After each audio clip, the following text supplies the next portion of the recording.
অনেকদিন পর দেখা হলো। প্রায় 3 বছর পরে দেখা। বলছি যে অনুকে বাড়িতে আসতে বলো একটু। জয়। হ্যাঁ, মেয়েটা হোস্টেলে থাকে, কি খায় কি করে কিছুই তো জানি না আমরা কেউ। ওকে একটু আসতে বল জয়। কেন, সমস্যা কথাই তোমাদের? ওকে কি একটু শান্তিতে বাঁচতে দেবে না তোমরা?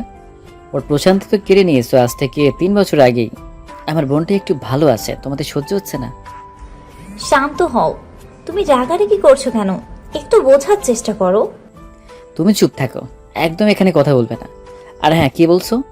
অনুকেই বাড়িতে আনতে? 3 বছর আগেই তো কোথায় ছিল? হ্যাঁ, তখন তো নিজেদের নাম যশ খ্যাতি সব ছিল। ছেলে মেয়েদের কথা কি একবার ভেবেছিলে? ভাবনি, তাহলে এখন ভাবতে হবে না। আমার বোন ভালো আছে। বলেই খাবার টেবিল ছেড়ে রুমে চলে যায়। তার পেছনে পেছনে মিমও চলল। রাগ করে খাবারটা না খেয়ে উঠে আসলে আমি খাবার এনে তোমাকে খাইয়ে দিই। প্লিজ, এখন আর খেতে ইচ্ছে করছে না, কথা বলো না, ভালো লাগছে না। আব্বু আম্মু তো ঠিকই বলেছে, অনুকে কতদিন হলো দেখি না। ওই শুধু একটু ফোনেই কথা হয়, আগের মতো আর আমার সাথে কথাও বলে না। একটু দেখো, বুঝিয়ে নিয়ে আসো না। ও আসবে না? আমার কথা বলে তো নিয়ে আসতে পারো। তো তুমি আসতে বলো না, আমাকে বলছো কেন? অফিসের সময় হয়ে গেছে, আসি। মিমকে আর কিছু বলার সুযোগ না দিয়ে জয় চলে গেল। প্রতিদিনকার মতো আজকে মিমের কপালে আর চুমু খেলো না জয়। আপনি আজকে বাড়িতে আসেন, তারপর আর কথা বলবো না। তার ভাবনার মাঝে জয় কোথা থেকে উদয় হয়ে টুক করে কপালে চুমু খেয়ে আবার চলে গেল। মিম মুচকি একটা হাসি দিল। আপু, আপনি এত বই কেমনে পড়েন? আমার তো একটুও ভালো লাগে না বই পড়তে, বিরক্ত লাগে। পাঠ্য বই পড়তে ইচ্ছে করে না, আবার পড়বো গল্পের বই, উপন্যাস। উপন্যাস, বইয়ের গল্প পড়া, এগুলো একটা ইমোশন বলতে পারো আমার। পড়তে ভালো লাগে তাই পড়ি। পাঠ্য বই পড়তে ভালো লাগে না, তাহলে ঢাকা বিশ্ববিদ্যালয়ে চান্স পেলে কিভাবে? আপু, সেই দুঃখের কথা আর বলবেন না। আমার উঠবি মানে যার সাথে আমার আগে রিলেশন ছিল, ওই বেটা নিজে ঢাকা বিশ্ববিদ্যালয়ের স্টুডেন্ট ছিল। বিশ্বাস করেন আপু, আমাকে যে পড়াশোনা নিয়ে কি পেহারাই দিয়েছে তা বলার বাইরে। অ্যাডমিশনের আগে তো আমার সাথে কথা বলাই বন্ধ করে দিয়েছিল। আর কি বলেছিল জানেন? আমি যদি ঢাকা বিশ্ববিদ্যালয়ে চান্স না পাই তাহলে আমার সাথে ব্রেকআপ করবে। সেই ভয়েই তো এত দূর আসা। তাছাড়া পড়াশোনা আমার কাছে একটুও ভালো লাগে না। আমার সব ছোট্ট একটা সংসার হবে, বাচ্চা কাচ্চা সামলাবো, তাদের নিয়ে জীবন পার করে দেব, শেষ চিন্তা। ভাইয়া, হঠাৎ অনু আনমনে বলে উঠল। সবার কপালের তো ভালো হয় না। আপু, আপনাকে আমি একটা জায়গায় নিয়ে যাব, যেদিন ভার্সিটির ছুটি থাকবে সেদিন। আপনার জায়গাটা খুব পছন্দ হবে। বিশেষ করে উপন্যাস গল্প প্রেমিক মানুষদের জন্য এই জায়গাটা বানানো হয়েছে। ও আপু, বাহানা করবেন না কিন্তু, যেতেই হবে। ঠিক আছে। তাদের কথার মাঝে অবনীর ফোন আসলো। অনু এক নজর তাকিয়ে দেখলো অবনীর উঠবি ফোন করেছে। সাথে সাথে চোখটা সরিয়ে নিল। কিছু একটা মনে পড়তেই চোখ বন্ধ করে দিল, সেই সাথে চোখের কার্নিশ বেয়ে পড়ল এক ফোঁটা নোনা জল। যখন মন চাইবে তখন, প্লিজ আমাকে ডিস্টার্ব করো না।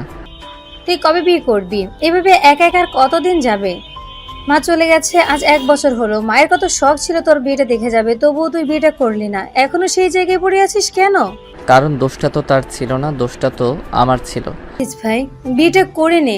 দেখ, তোর সাথে যত বন্ধু বান্ধব আছে সবাই বিয়ে করে নিচ্ছে। রুবেল, রাহাত সবাই বিয়ে করে নিয়েছে। রনির তো বিয়ে ঠিক হয়ে আছে, কিছুদিন পর বিয়ে করে নেবে। রাহাতের বেবি হবে, আর তুই সেই তোর আসবে না? তার স্মৃতি নিয়ে কাটিয়ে দিতে পারবো।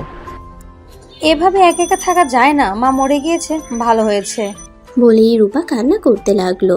আরিফ ভাই আসবে, তোমাকে নিয়ে যাবে। আর হ্যাঁ, তোমার ননদ ঐশী যেন আমার আশেপাশে না আসে। আমি নিজেকে খুব কষ্টে কন্ট্রোল করে রেখেছি। আমি চাই না আমার জন্য তোমার সংসারে সমস্যা হোক। আমি রাগের মাথায় কিছু করে ফেললে তখন যেন কিছু না হয়। বলেই ফাহিম চলে গেল।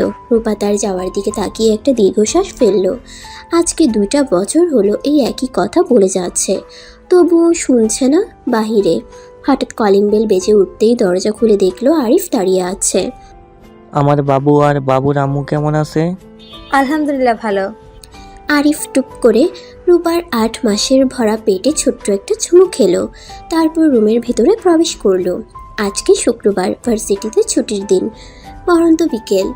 অনু জানালার সাইডে বেডের উপর বসে চা খাচ্ছে আর হুমায়ুন আহমেদের শঙ্খনীল কারাগার উপন্যাস পড়ছে। আজকে তো ছুটি, চলো না যাই। কোথায় যাব? তোমাকে না বলেছিলাম আপু যেদিন ছুটি থাকবে সেদিন তোমাকে একটা জায়গা নিয়ে যাব, তো আজকে তোমাকে সেখানে নিয়ে যাব। থাক, অন্য একদিন যাওয়া যাবে। আপু তুমি কিন্তু আমাকে কথা দিয়েছিলে, এখনো অন্য কথা বলছো। ওয়াদা ভঙ্গকারীকে কিন্তু আল্লাহ পছন্দ করেন না। অবনীর কথার কাছে হারমিনা অগত্যা অনু তৈরি হওয়ার জন্য চলে গেল। দুজনে একসাথে বের হলো তাদের গন্তব্যে। নুফার কফি হাউস। হ্যাঁ, এটা কফি হাউস। এটা শুধুমাত্র উপন্যাস আর গল্প প্রেমিকদের কথা মাথায় ডেকোরেশন করা হয়েছে। চলো ভেতরে যাই। কফি হাউসের ভেতরে প্রবেশ করতেই অনুর মনে হলো সে যেন অন্য জগতে চলে আসছে। অন্যান্য কফি হাউসের মতো মোটেই এই কফি হাউস না। চেয়ার টেবিলের বদলে নিচে বসার ব্যবস্থা, খুব বেশি সিট নেই। বেশিরভাগ সিট একজন করে বসা যাবে, আর কিছু সিট আছে 2 জন করে বসা যাবে, এর বেশি মানুষ বসা যাবে না। এখানে বসে মনে হবে অন্য এক জগতে চলে আসছে। সবাই নীরব হয়ে কফি খাচ্ছে আর বই পড়ছে। কফি হাউসটা ঘুরে ঘুরে দেখলো অনু। এক সাইডের বিশাল দেওয়ার জুড়ে শুধু গল্প আর উপন্যাসের বই, তার সাথে তো হলদে আর সাদা আলো মিশিয়ে অন্য এক পরিবেশ তৈরি হয়েছে। কফি হাউসটা আসলেই সুন্দর। আমাদের ঢাকায় এত সুন্দর কফি হাউস আছে কখনো জানা হয়নি। কফি হাউসটা মাত্র 2.5 বছর হলো হয়েছে আপু। সম্পূর্ণ ঢাকায় কয়েকটা কফি হাউস আছে এরকম, তো কেউ এটা অফিসিয়াল ভাবে প্রচার করেনি। যাদের ভালো লাগে তারা আসে, মানুষের মুখে মুখে যতটুকু প্রচার হয়েছে ততটুকুই। ওরা মানে? এই আইডিয়া সম্পূর্ণই ফাহিম ভাইয়ার। প্রথমে ভাইয়া রেস্টুরেন্ট দিয়েছিলেন, পরবর্তীতে এটা কফি হাউস যখন বড় হয়ে যায় তখন ওনার সাথে সাথে আরো 2 বন্ধু একসাথে এই বিজনেসে যোগ দেয়। কারণ ভাইয়া একা একা সবকিছু সামলাতে পারছিল না। এখন প্রায় সম্পূর্ণ ঢাকায় 10টা মতো এই কফি হাউস আছে।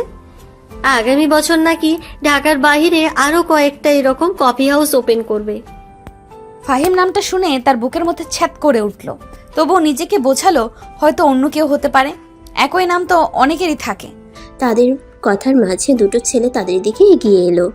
তুমি আজকে আসবে, আমাকে বলবে না? সারপ্রাইজ দিলাম। আমি যদি এখানে না থাকতাম তখন? না থাকলে না থাকতে। আপুকে সাথে করে নিয়ে এসেছি, আপুর সাথে আড্ডা দিতাম। আসসালামু আলাইকুম ভাবি, কেমন আছেন? আসসালামু আলাইকুম ভাইয়া, ভালো আছি। আপনাকে না বলেছি আমাকে ভাবি বলবেন না, ছোট বোনের মতো দেখবেন। আসলে কি বলবো বলেন, বন্ধুর বউ তো ভাবি ছাড়া কিছু মাথায় আসে না। এই যে আজকে আমাদের সাথে নতুন সদস্য এসেছে, এনাকে দেখতে পাচ্ছেন? ইনি হচ্ছেন আমার রুমমেট প্লাস বড় আপু, অনু ইসলাম।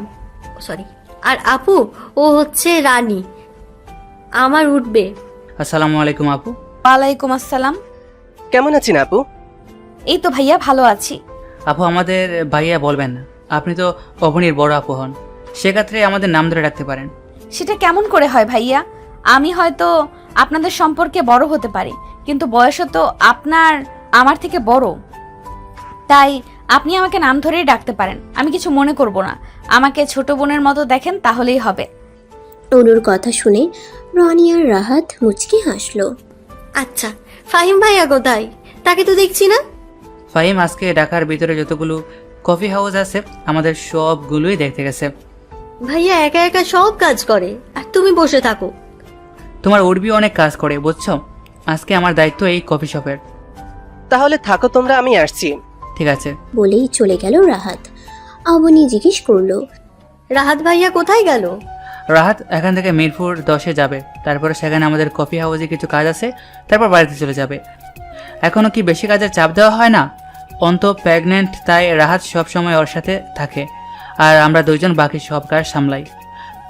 ও তাহলে তোমরা দুজন বসো, ওইটাই অর্ডার দিচ্ছ। না থাক, আপনি আমাকে বাইরে ঘুরিয়ে নিয়ে যাবেন না এখন। আপু তাহলে একা একা কিভাবে থাকবে? আপু খুব উপন্যাস প্রেমিক, আপুর একা একা থাকতে সমস্যা হবে না। না, আপনারা দুজন যান, ঘুরে আসেন, আমার কোনো সমস্যা হবে না। আমার সাথে 1 কাপ চা আর একটা উপন্যাস বই হলেই হয়ে যাবে। আর হ্যাঁ ভাইয়া, আমার জন্য কোনায় একটা বসার ব্যবস্থা করবেন। ঠিক আছে, কোনো সমস্যা নেই, আমি আপনাকে সব গুছিয়ে দিয়ে তারপর যাচ্ছি। সব কিছু গুছিয়ে দিয়ে রনি আর অবনী ঘুরতে চলে গেল, আর অনু চুপচাপ বসে উপন্যাস উপভোগ করতে লাগলো। অবনী, জানো অনু আপুকে আমার ফাহিমের জন্য পছন্দ হয়েছে। দুজনকে একসাথে খুব মানাবে, তাই না? ওই শালা তো একটা প্রেমও করবে না, ওরে দৌড়ে বেঁধে বিয়ে দিতে হবে। অনু আপু তো ডিভোর্সি। কি বললে? হ্যাঁ, অনু আপু ডিভোর্সি। কই, তুমি তো কখনো আমাকে বলনি। বলবে তো কি হয়েছে, আজকে বললাম। তবে এখানে অনু আপুর কোনো দোষ নেই জানো। আপুর হাজবেন্ড নাকি অনেক খারাপ ছিল, তাকে শারীরিক মানসিকভাবে অনেক অত্যাচার করেছে। আপু বর্তমানে 3য় বর্ষে পড়তো, কিন্তু এই ঝামেলার কারণে 1 বছর পড়াশোনা গ্যাপ গেছে। জানো কি মনে হয়, এসব ছেলেদের মেরে ফেলে দেওয়া উচিত। যাই হোক, আমার আশাটাও ভেঙে গেল। কেন ভেঙে যাবে? কেন, অনু আপুর ডিভোর্সি বলে? ফাহিমের ভালো ভালো মেয়ের চোখে পড়ে না, আর আপু তো ডিভোর্সি। তবে যদি ও পছন্দ করে তাহলে কারো আপত্তি নেই। ও প্রায় 2 ঘন্টা পরে অবনী অনুকে ফোন দিয়ে বাইরে আসতে বলল। সব কিছুর বিল মিটিয়ে বাইরে এলো। অন্যদিকে অনু বের হয়ে যেতে আসতেই ফাহিম কফি শপের ভিতরে ঢুকলো। হঠাৎ করে ফাহিমের বুকের হৃদযন্ত্রের গতি বেড়ে গেল। মনে হলো আপন কেউ তার খুব কাছে দিয়ে চলে গেল। ফাহিম মনে মনে আওড়ালো, না না, এসব কি ভাবছি আমি? সে তো সুখে সংসার করছে, সেখানে কোথা থেকে আসবে? অনু বাহিরে আসতেই দেখলো রনি আর অবনী দাঁড়িয়ে আছে। কাছে এগিয়ে যেতেই রনি তাদের দুজনকে অটোতে উঠিয়ে দিল। কি রে, তুই কখন আসলি? মাত্রই আসলাম। আর একটু আগে আসলে তোকে একজনের সাথে পরিচয় করে দিতাম। কে? অবনীর রুমমেট। মেয়েটা এত মিষ্টি দেখতে, তোর জন্য পছন্দ করেছি। তুই তো আর কাউকে পছন্দ করিস না, কিন্তু সমস্যা একটাই, মেয়ে ডিভোর্সি। মেয়েটার হাজব্যান্ড নাকি খুব খারাপ ছিল। আমার খুব কষ্ট লাগলো। তোর কষ্ট লেগে কোনো কাজ নেই, তার জীবন সে গোছাবে, তোর এখানে কিছু যায় আসে না। তাদের কথার মাঝে একজন ওয়েটার এসে বলল, স্যার, আপনি ওই ম্যাডামের থেকে বিল নিতে নিষেধ করেছিলেন। ম্যাডাম জোর করে বিল দিয়ে গেছে, আমি নিতে চাইনি। আচ্ছা সমস্যা নেই, তুমি চাও। ওয়েটার চলে যেতেই রনি বলে উঠল, দেখেছি মেয়েটা কত ভালো, আর তার কপালটাই খারাপ। এখানে অন্য কোনো মেয়ে হলে বিল না দিয়ে চলে যেত। যা, কাজে মন দে, এতগুলো গুণগান গাইতে হবে না। রাতে বিছানায় পাশের জানালায় হেলান দিয়ে বসে থেকে আকাশের দিকে তাকিয়ে থেকে আনমনে ভাবছে। বারান্দা থেকে হাসির আওয়াজ আসছে, হয়তো অবনী তার প্রিয় পুরুষের সাথে কথা বলছে। ভাবতে একটা দীর্ঘশ্বাস ফেললো অনু।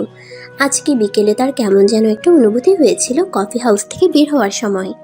এই অনুভূতির সাথে আজ থেকে প্রায় 3.5 বছর আগে পরিচিত হয়েছিল। সে এখন ডিভোর্সি, এসব ভাবনা তার মানায় না। ভাবতে ভাবতেই কান্নাগুলো দলা পাকিয়ে আসলো। সেই দিনের পরে কেটে গেছে 6 দিন।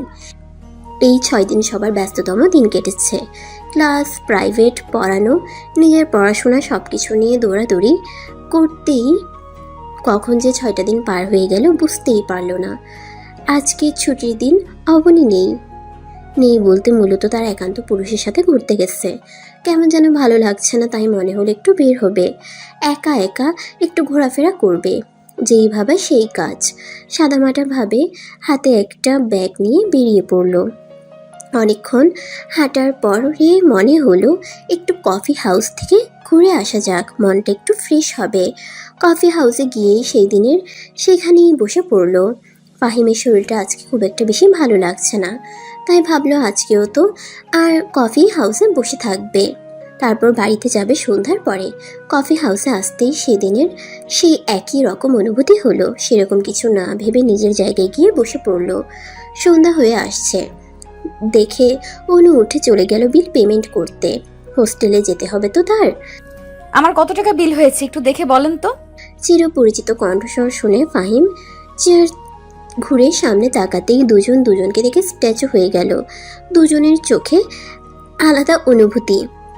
একজনের চোখে হৃদয় ভাঙার অনুভূতি আর একজনের চোখে অনেকদিন না দেখার অনুভূতি। অনু কোনো রকমে টাকাটা রেখেই কফি হাউস থেকে বের হয়ে যেতে নিলেই রনির সাথে দেখা। আর আপু যে, আপনি কখন আসলেন? আবার চলে যাচ্ছেন? এখানে আসবেন, আমাকে বলবেন না আপু? আসলে ভাইয়া আমার একটু তাড়া আছে তো, অন্য একদিন সব বলবো। আজকে আসি ভাইয়া। বলি তাড়াহুড়ো করে তাড়াতাড়ি বের হয়ে চলে গেল অনু। রনি আর মাথা না ঘামিয়ে ভিতরে চলে আসলো ফাহিমের কাছে। এসে দেখলো ফাহিম কেমন যেন স্ট্যাচু হয়ে আছে। কি রে, তোর আবার কি হলো? এভাবে বসে আছিস কেন? রনি হাত দিয়ে ফাহিমকে ধাক্কা দিল। ধাক্কা খেতেই ফাহিমের সম্বিত ফিরে এলো। টেবিলের উপর তাকিয়ে দেখলো একটা 500 টাকার নোট পড়ে আছে। কি রে, এভাবে হাবলার মতো বসে আছিস কেন? সেই কখন থেকে ডাকছি, প্রশ্ন করছি, কোনো উত্তর দিচ্ছিস না। কি এমন ভাবছিস? আর টেবিলের উপর 500 টাকা পড়ে আছে, তোকে বিল দিয়েছে? টাকাটা অনুর। তুই অনুর থেকে টাকা কেন নিলি? কোনোদিনও আর তোকে টাকা নিতে হবে?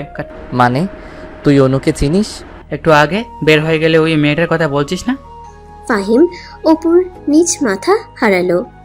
আমার প্রশ্ন, তুই অনুকে কিভাবে চিনলি? আমি তো তোর সাথে অনুকে পরিচয় করে দেইনি। মানে মনে আছে তোকে যে আমি গত সপ্তাহে একটা মেয়ের কথা বললাম, অবনীর রুমমেট, তোর জন্য পছন্দ করেছি, এই হচ্ছে অনু। হোয়াট? হ্যাঁ, এটাই সে মেয়ে। ফাহিম কি বলবে কিছু বলার ভাষা খুঁজে পেল না। চেয়ার থেকে উঠে দৌড়ে বাইরে চলে গেল। কে রে, কই যাচ্ছিস? আসছি। অন্যদিকে অনু রিকশায় বসে অঝরে কাঁদছে। কাঁদছে বললে ভুল হবে, একাই অনবরত চোখ দিয়ে পানি পড়ছে। হাজার চেষ্টা করেও সে চোখের পানি আটকাতে পারছে না। চোখ বড় অদ্ভুত জিনিস, তাই না? নিজের হয়েও কাঁদে, অন্যজনের জন্য। চোখের সামনে ভেসে উঠছে সেই তিক্ত অতীত। অতীত। কিরে, তোর আশিকের কি খবর? আর বলিস না, ওই বেটা গতকাল পড়াইতে আসে নাই। এভাবে আর কতদিন চলবে? তুই বলে দে নাম, মানে কথাটা, তাইলেই তো হয়ে যায়। কিভাবে বলবো বল? যেভাবে গম্ভীর হয়ে থাকে দেখলেই তো আমার ভয় করে। বলার পরে যদি ধমক টমক দেয়, যদি বাবা মায়ের কাছে বিচার দেয় তখন? আর তুই তো জানিসই আমার বাবা কেমন স্ট্যাটাস মেনটেন করে।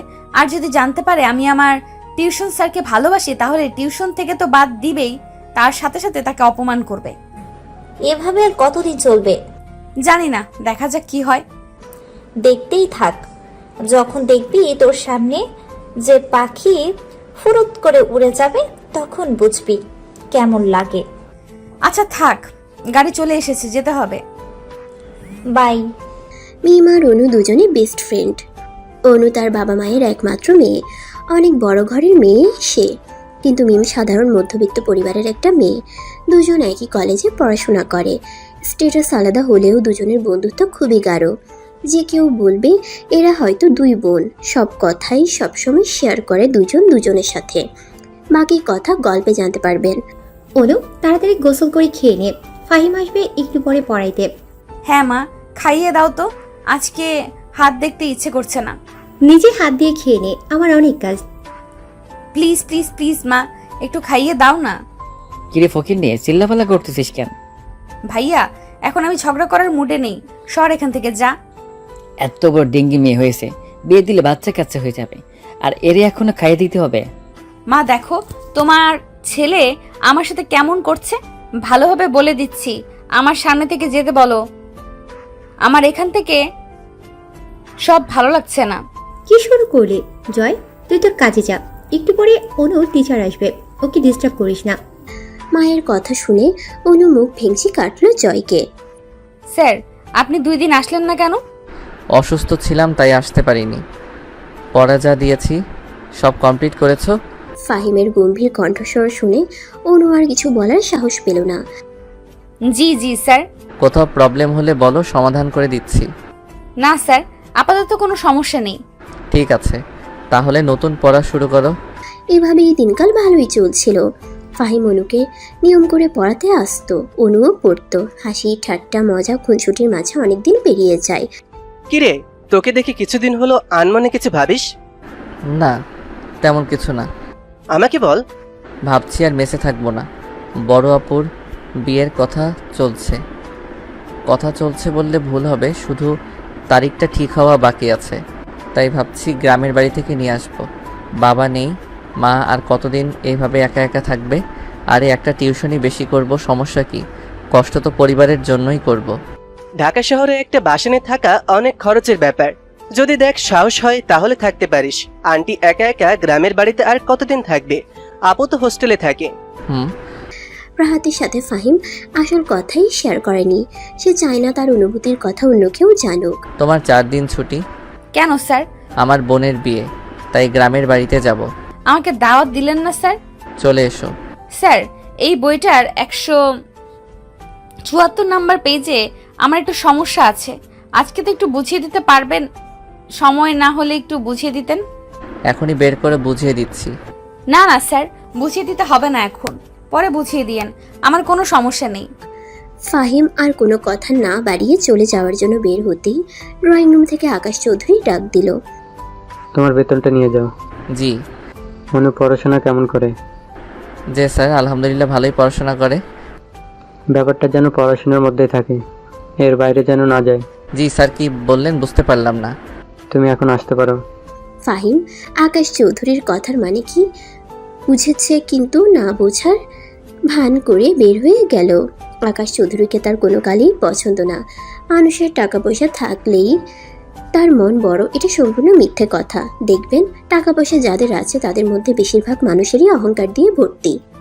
আপা আপা, আপনার কনের জায়গায় চলে আসছি। রিক্সাওয়ালার কথাই অনুর সম্বিত ফিরল। সে বলল, এই নেন মামা আপনার ভাড়া। অনু রুমে আসতেই দেখতে পেল অবনী বসে আছে। আপু তুমি এসেছো? তুমি নাকি আজকে কফি শপে গেছিলে? রনি আমাকে ফোন করে বলল। হয়তো জানতাম তোমার খুব পছন্দ হবে, তোমাকে ওদের জন্য আর একটা বেঞ্চ নিয়ে যাব। অবনী, পরে কথা বলি, বাইরে অনেকক্ষণ ছিলাম তো ভালো লাগছে না, ফ্রেশ হব। দেখেছো আপু, আমিও না কত পাগল। তুমি বাইরে থেকে এসেছো, তোমার সাথে আমি কথা জুড়ে দিয়েছি। যাও ফ্রেশ হয়ে এসো, আজকে খাবারটা আমি রান্না করছি। ও। অনু কিছু না বলে সরাসরি ওয়াশরুমে চলে গেল। ঝর্ণা ছেড়ে ঝর্ণার নিচে চুপচাপ বসে রইল। স্যার, 174 নাম্বার পৃষ্ঠা দেখেছিলেন? পড়াশোনায় মনোযোগ দাও, সামনে অনেক সময় পড়ে আছে। আমাকে তো আনসার দিলেন না। এই তোমার বয়স কত? এই সময় যেটাকে ভালোবাসা মনে হয় সেটা একটা মোহ। থাপড়িয়ে গাল লাল করে দিব। বেশি বাড়াবাড়ি করলে পড়াতে আসবো না। আর এমনি তো আমার এখানে পড়ানোর ইচ্ছা নেই। তোমার বাবার যে ব্যবহার। চুপচাপ পড়ো। এভাবেই চলতে লাগলো সবকিছু। অনু যখন পরীক্ষা দিবে এইচএসসি, তখন ফাহিমের 3য় বর্ষের ফাইনাল পরীক্ষারও সময় এসেছে। পরীক্ষার জন্য শুভকামনা রইল। এটা তোমার গিফট। আমার তো গিফট লাগবে না, আমি তো শুধু আপনাকেই চাই, আপনি আমার বড় গিফট। অনুর কথা শুনে ফাহিম খুব কষ্টে নিজের রাগ নিয়ন্ত্রণ করলো, কারণ সে চাচ্ছে না কোনো একটা অঘটন ঘটে যাক, অনুকে বকা দিক। সে চাইছে না অনুর মন খারাপ হোক তার পরীক্ষা সামনে তোমার পরীক্ষা, আশা করি পরীক্ষা তোমার ভালো হবে। আল্লাহ হাফেজ। ফাহিম উঠে চলে গেল। ফাহিম আর তাকে পড়াতে আসবে না ভাবতেই অনুর বুকের মধ্যে মোচড় দিয়ে উঠল। দেখতে দেখতে অনুর সবগুলো পরীক্ষা শেষ। কিছুদিন রেস্ট নেবে, তারপর থেকে অ্যাডমিশনের প্রিপারেশন শুরু হবে। আমারও আমাদের বাড়িতে এসেছিল কেন?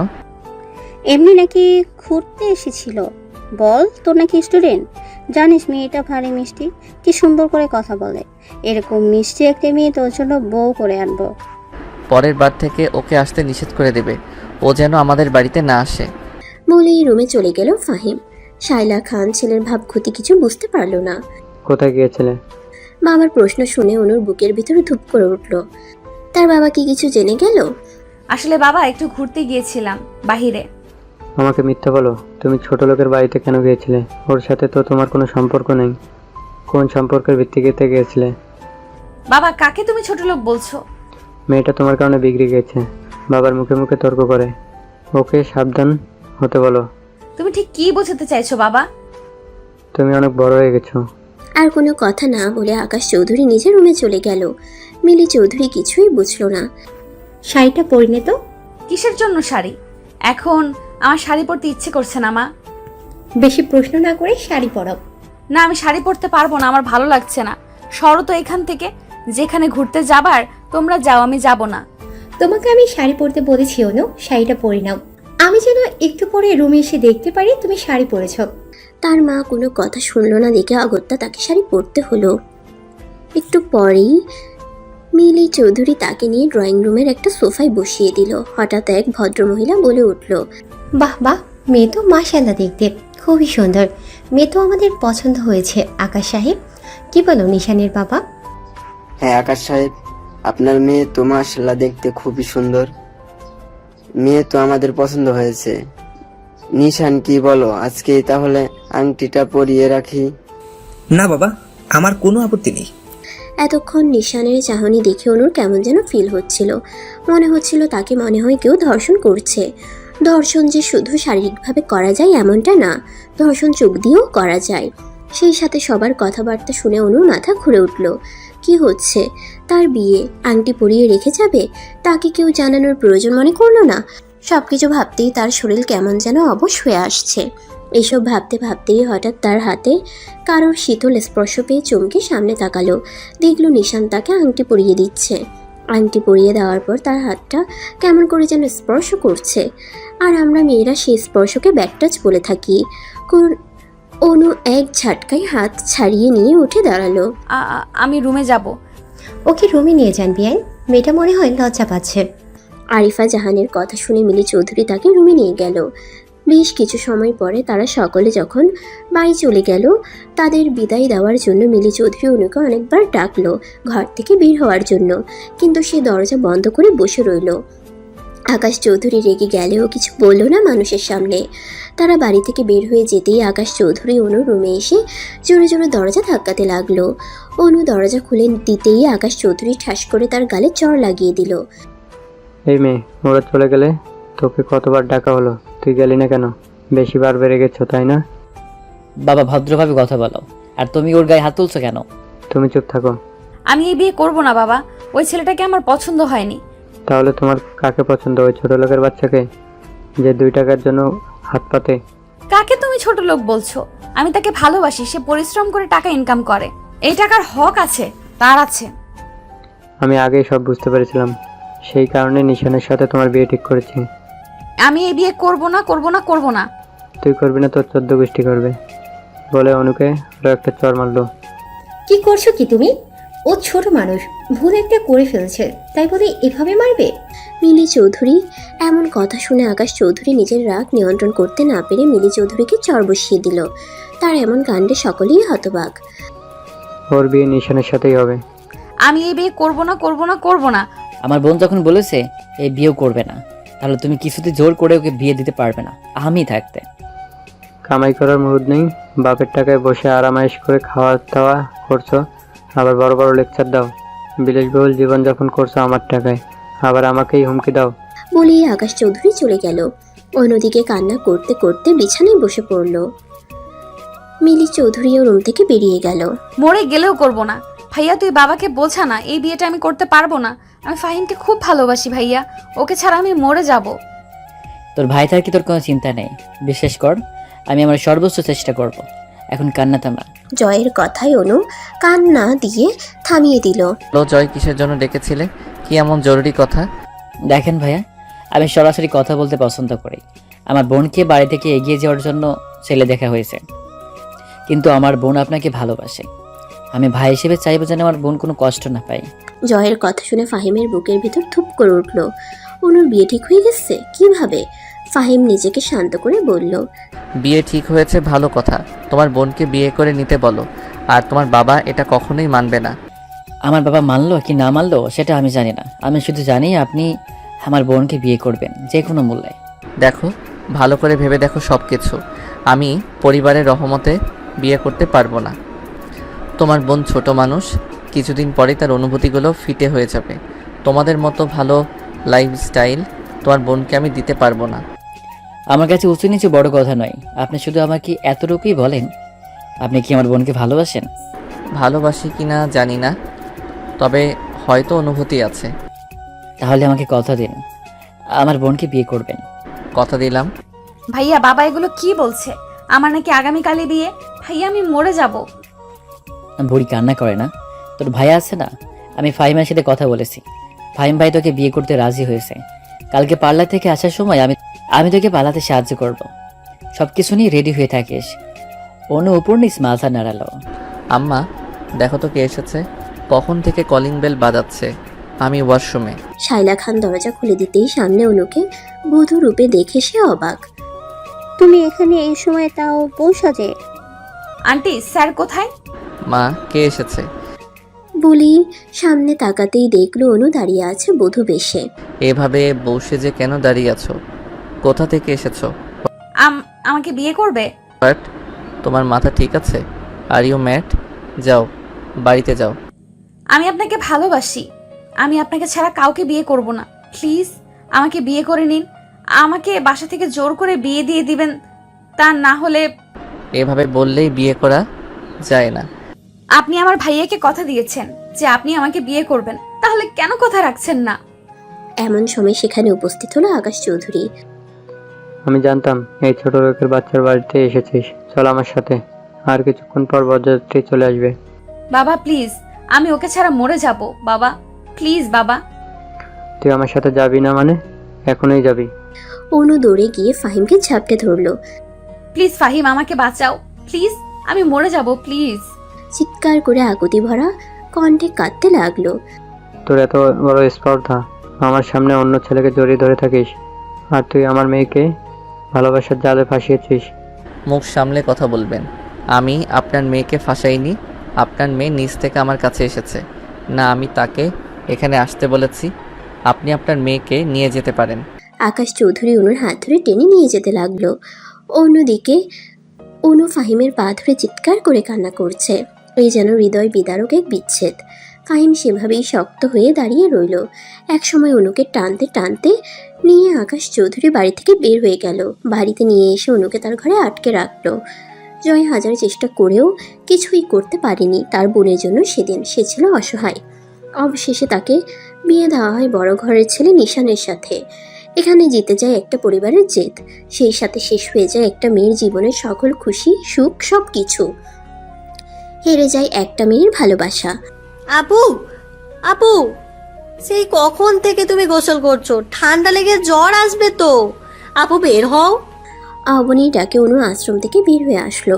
দেখেই মনে হচ্ছে সে কিছুই করেনি, শুধুমাত্র যে ড্রেস চেঞ্জ করে এসেছে সেটা বোঝাই যাচ্ছে। চুল দিয়ে টপ টপ করে পানি পড়ছে।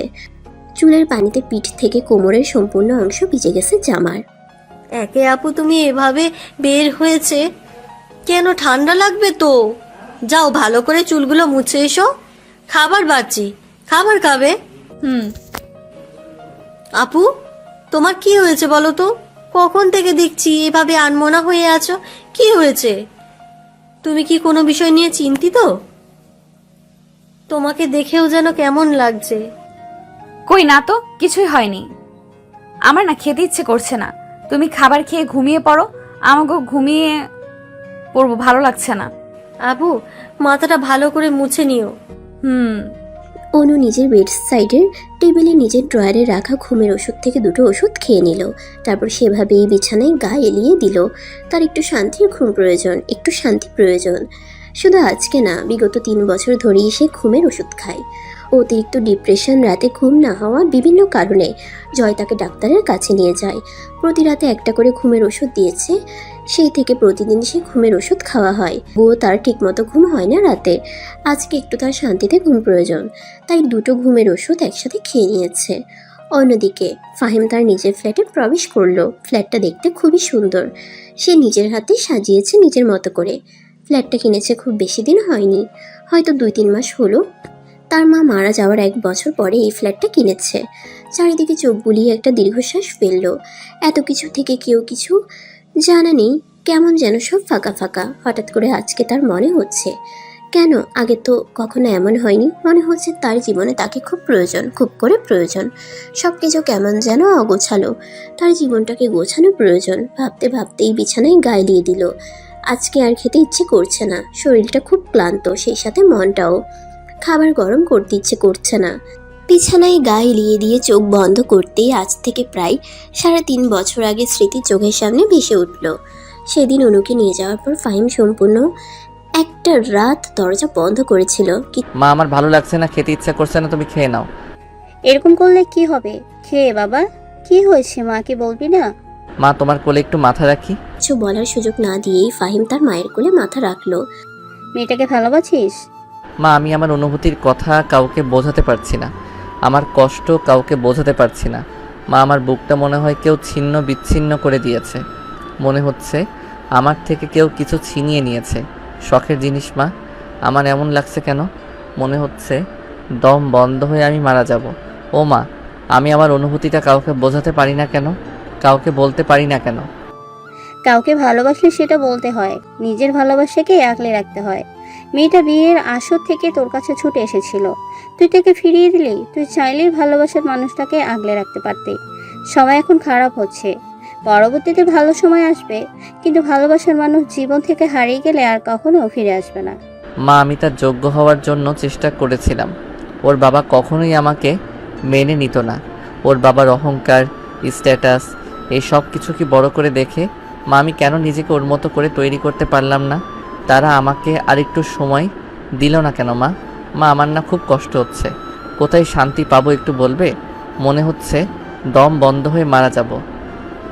এইভাবে ধুকে ধুকে মরার থেকে একেবারে মরে গেলে মনে হয় বেঁচে যেতাম মা। আমি শুধু এতটুকুই চাই, ও জীবনে সুখী হোক, খুব সুখী হোক। আমি ওর ভালোবাসাকে মূল্য দিতে পারিনি। আমার মতো এই অধমকে ভালোবেসে ও যে কষ্ট পেয়েছে তার থেকে যেন দ্বিগুণ সুখ পায়, আমাকে যেন ভুলে যায়।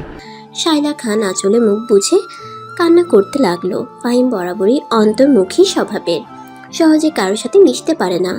মাই তার একমাত্র সঙ্গী, কিন্তু তার ছেলের এত কষ্ট দেখে আজ নিজেকে মা হিসেবে অসহায় মনে হচ্ছে। শায়লা খাতুন বরাবরই অসুস্থ ছিলেন। তার ঠিক 1 বছর পরেই শায়লা খাতুন চলে গেলেন না ফেরার দেশে। আর সেই থেকে নিঃসঙ্গ জীবন শুরু হলো ফাহিমের। নতুন এক ভোর, নতুন এক সকাল। রাতে চাঁদের আলো শেষে সকালবেলা সূর্যি মামার কিরণে সমস্ত ধরনই আলোকিত হয়েছে। সূর্যি মামা মনে হয় আজ একটু বেশিই রেগে আছে। এত সকালেই তার কিরণের কারণে উত্তপ্ত পৃথিবী। সেই কিরণ প্রবেশ করলো ফাহিমের রুমের কাছের জানালা দিয়ে তার মুখের উপর। বিরক্তিতে চোখ মুখ কুঁচকে নিল। আড়মোড়া ভেঙে উঠে বসতেই আগে ফোনটা হাতে নিল। দেখলো কয়টা বাজে। মোবাইলে দেখাচ্ছে 8:30 বাজে। ধীরে সুস্থে নিজের আলসেমিগুলো বিছানায় রেখে উঠে ফ্রেশ হতে গেল। ফ্রেশ হয়ে বের হতেই গতকালকের কথা মনে পড়ল ফাহিমের। ফোন লাগালো অবনীর ফোনে। গতকাল রনির থেকে অবনী নাম্বার দিয়েছে। ফোন দিয়ে অবনীকে 10টার মধ্যে কফি হাউসে আসতে বলল। ব্রেকফাস্ট করে 9টার দিকে কফি হাউসের উদ্দেশ্যে বের হয়ে গেল। কফি হাউসে ঢুকতেই মন মেজাজ খারাপ হয়ে গেল। এমনিতেই মন মেজাজ ভালো না, তার উপরে এই মেয়েটা এখানে এসে বসে আছে সকাল সকাল।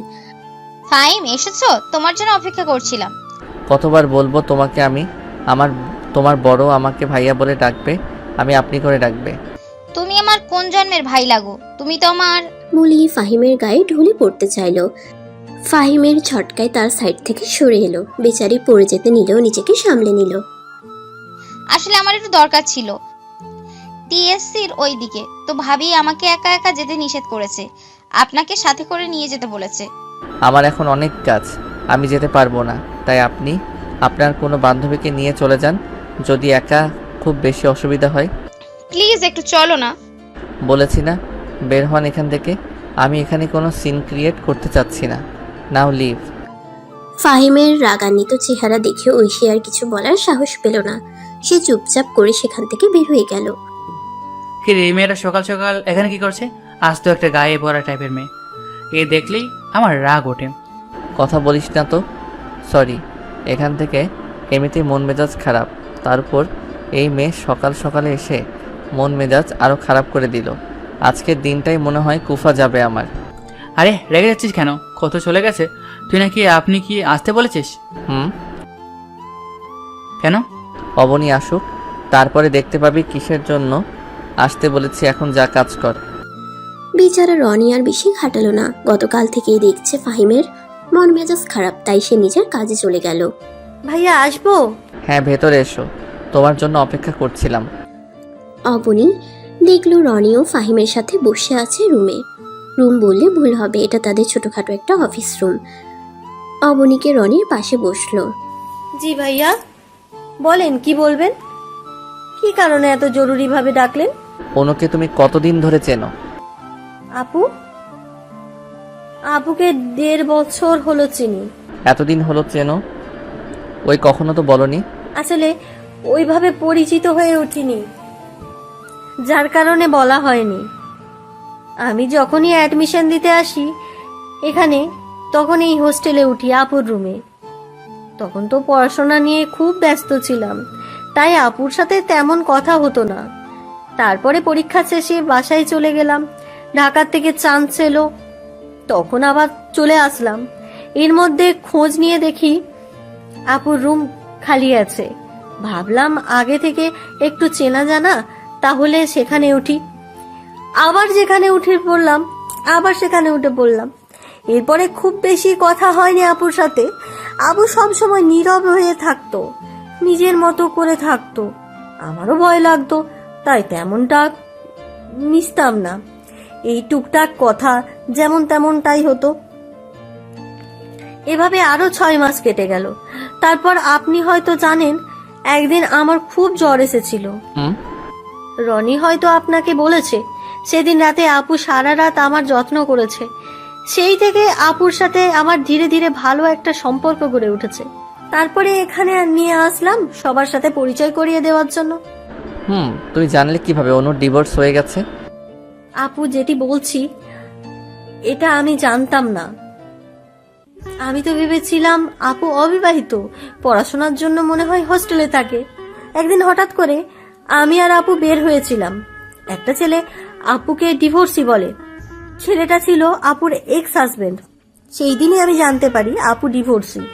তারপর ধীরে ধীরে বুঝতে পারলাম আপু তার পরিবারের সাথে সম্পর্ক ভালো না, তাই হোস্টেলে থাকে। আপু নাকি অনেক বড় ফ্যামিলির মেয়ে, তবুও সে তার ফ্যামিলি থেকে কোনো টাকা নেয় না চলাচলের জন্য। আপুকে শুধু দেখি তার ভাই জয় ভাইয়ের সাথে কথা বলতে, আর তার ভাবি মিম, এই দুজনের সাথেই কথা বলে। বাবা মার সাথে কখনো কথা বলতে দেখিনি আপুকে। হয়তো বাবা মার ওপরে রাগ করে আছে। একদিন জয় ভাইয়া আপুকে অনেক টাকা পাঠিয়েছিল, প্রায় 1020 টাকা। সেদিন আপু ফোন দিয়ে জয় ভাইয়াকে অনেক কথা শুনিয়েছিল। সে নাকি টাকা নেবে না। ফোনটা লাউড স্পিকারে দেওয়া ছিল, বিদায় আমি বারান্দার থেকে সব কথা শুনতে পাই। সেদিন জয় ভাইয়া বলেছিল এটা নাকি তার ইনকাম করা টাকা। তখন আপু কিছুটা শান্ত হয়েছিল। এতটুকুই জানি, এর থেকে বেশি আর কিছু জানি না। কি কারণে ডিভোর্স হলো সেটা জানো না? না, তবে আমার মনে হয় আপুর হাজবেন্ড ভালো ছিল না। একদিন রাস্তায় অনেক সিন ক্রিয়েট করেছিল। লোকটার চাহনি কেমন যেন ছিল। তখন বুঝতে পেরেছিলাম আপুর এক্স হাজবেন্ডের চরিত্র হয়তো কোনো সমস্যা আছে।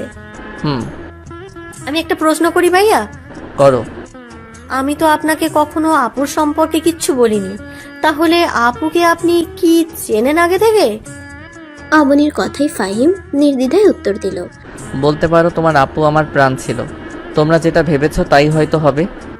তার মানে আপনারা আগে থেকে পরিচিত? আপনাদের মধ্যে রিলেশন ছিল? রনি যে বলতো আপনি একটা মেয়েকে ভালোবাসেন, এটাই কি সেই মেয়ে?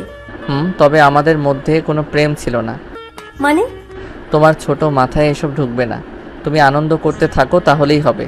রনি ওকে দিয়ে। ফাহিমের কথাই দুজনেই বের হয়ে গেল।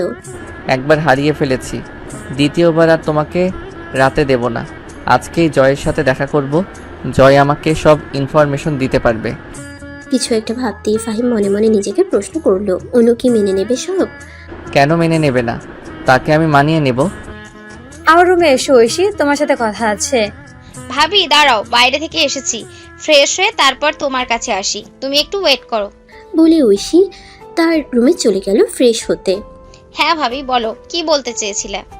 তুমি আজকে ফাহিমের সাথে দেখা করতে গিয়েছিলে, ওকে তুমি কি বলছো? কই না তো, কিছু বলিনি তো। শোনো, এসে আমি খুব ভালো করে জানি তুমি ফাহিমকে ভালোবাসো। জানি না এটাকে ভালোবাসা বলে কি না, বলতে গেলে তুমি ফাহিমকে পছন্দ করো। এখন তুমি বলতে পারো আমি কিভাবে সবকিছু জানি? আমি আগে থেকেই তোমার ব্যবহার দেখে আন্দাজ করে ফেলেছিলাম। আর নিশ্চয়ই তো সেই দিন হয়ে গিয়েছিলাম যেদিন ফাহিম আমাকে তোমার সম্পর্কে বলেছিল। ভাবি তুমি তো সবই জানো, তাহলে তোমাকে আর আমি কি বলবো? তোমার ভাই কি একটুও বোঝে না আমি তাকে ভীষণ ভালোবাসি?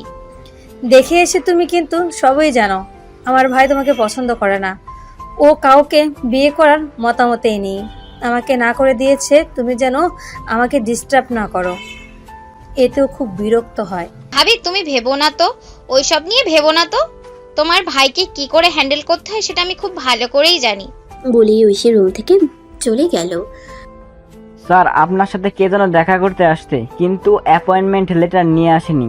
উনি বলল ওনার নাম বললে নাকি আপনি তাকে চিনতে পারবেন। সন্ধ্যায় নিজের অফিস রুমে বসে কাজ করছিল জয়। এমন সময় এসে ম্যানেজার উপরিউক্ত কথা বলল। কে এসেছে? স্যার ফাহিম নামের কয়েকজন। পাঠিয়ে দিন। জি স্যার। আসবো। জি আসতে পারেন। ফাহিম গিয়ে জয়ের সামনে রাখা চেয়ারে বসলে।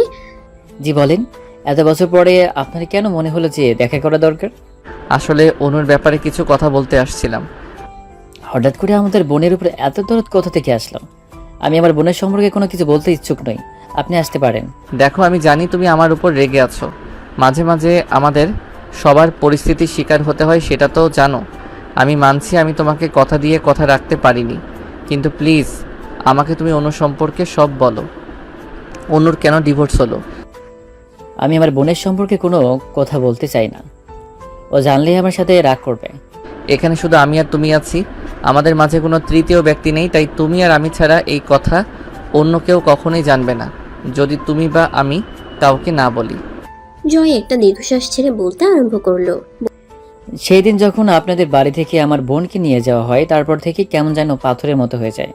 কাজী কবুল বলতে বলার সাথে সাথে কবুল বলে দেয়। আমি সেদিন খুব অবাক হয়েছিলাম, ভেবেছিলাম আমার বোন হয়তো কবুল বলতে চাইবে না, কিন্তু আর সবচেয়ে বেশি অবাক হয়েছিলাম কখন জানেন?